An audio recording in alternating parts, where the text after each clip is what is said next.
This is Business Basics presented by the B School, and I am your host, B. Manuel Sims.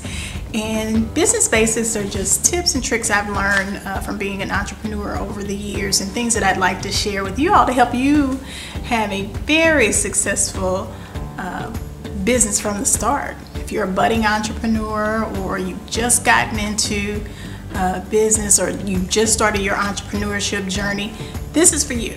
Because I'm going to give you everything I wish I knew before I got started, but didn't have. Unfortunately, I did not have the mentorship at the time of someone to be able to tell me, wait a minute, did you think about this? Did you do this? Did you do that? So that's what this is. Business Basics by the B School. And this is going to be an e-course. Of course, we're going to take a deeper dive in the e-course. But these are just some of the tips and tricks that we're going to present to you ahead of time, and then if you're interested in the course, we'll give you information about that pretty soon. Now, I own two businesses, but my first business, or my largest business, is Sweet Granny Bees, and we are a dessert shop, and you can see some of our delicious desserts in the background.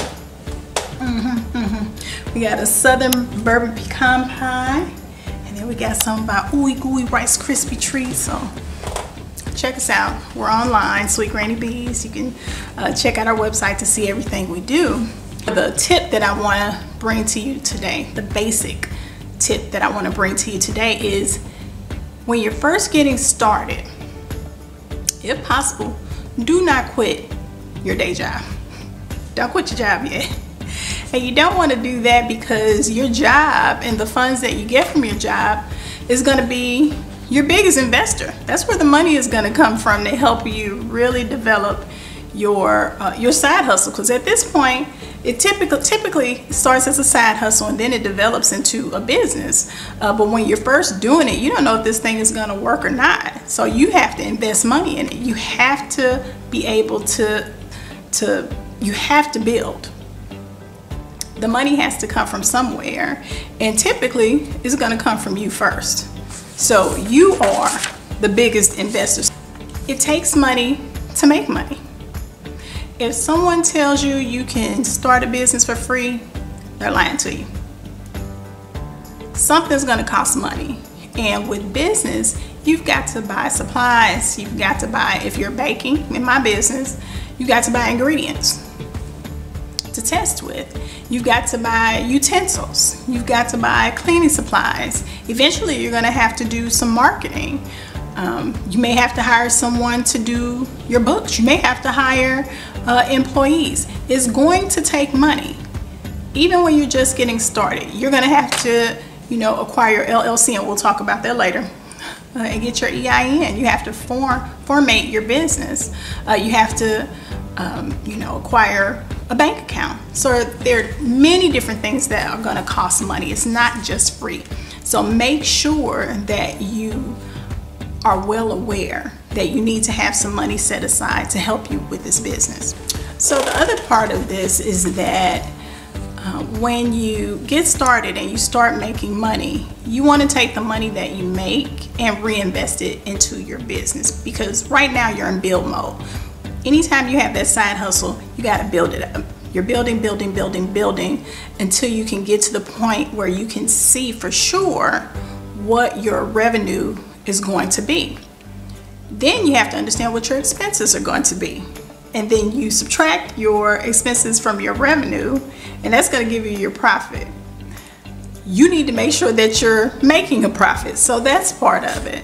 If you're doing this side hustle and you're not really making money, then you need to switch to something else, or figure out a different way to present that side hustle or that business proposition so that it is making money. But in the meantime, once you start selling your product, you're going to take everything you got and you're going to reinvest to continue to build and be able to put out more product. It's going to take a while for you to understand what you're going to be able to take from the business, so your part, if you're going to be able to take funds or take a draw. That's what it's called. But that's going to take time, because again, you're building, so you don't know at what point you're going to be able to take that draw. Your business could be cyclical. My baking business, Sweet Granny Bees, I didn't take any money out of the business for a whole year. I was selling and selling and selling and selling. And what was smart was that I made sure to keep track of my revenue. I knew exactly how much I made. I kept track of my expenses. I know exactly how much I spent. And so I could see exactly how much profit I was making, and I did make a profit. My profit margin was 25% at the time. The other thing I knew is that first year I learned that my business was cyclical. Our biggest selling season is the fourth quarter. That's when we sell most of our products because it's the holidays. I didn't know that before that first year. I thought, we were doing really well at the beginning of the year, so I was like, man, it's gonna be like this all year. But then in the summertime, it slowed up, and that's because we sell at farmers markets, so it was too hot. I'm in Houston, and so it was too hot for people to come out to the farmers market, so no one came. So I found out that our biggest season was the fourth quarter. I didn't take my first funds or check or payment draw out of my business until December. And at that point, I had quite a bit of profit built up. And so I said, okay, I've got enough to make sure I'm started well. I'm in a good position for the next year. And I can take a portion, not all, a portion of the profits out for me to be able to spend. But it took a whole year because I reinvested and I built my business. The first year, we did about $35,000 in revenue. For the first year, that's great. The next year, we doubled that. But that was able to happen because I reinvested and I had enough working capital.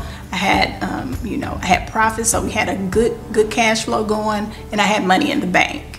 So the gist of this is make sure that you don't quit your day job first, that you invest in yourself, and that you're not afraid to spend money to make money. It takes money to make money. Remember that. Thank you for tuning in today. I hope you got something out of this message. Feel free to comment. Make sure to like and subscribe, and thanks for tuning in.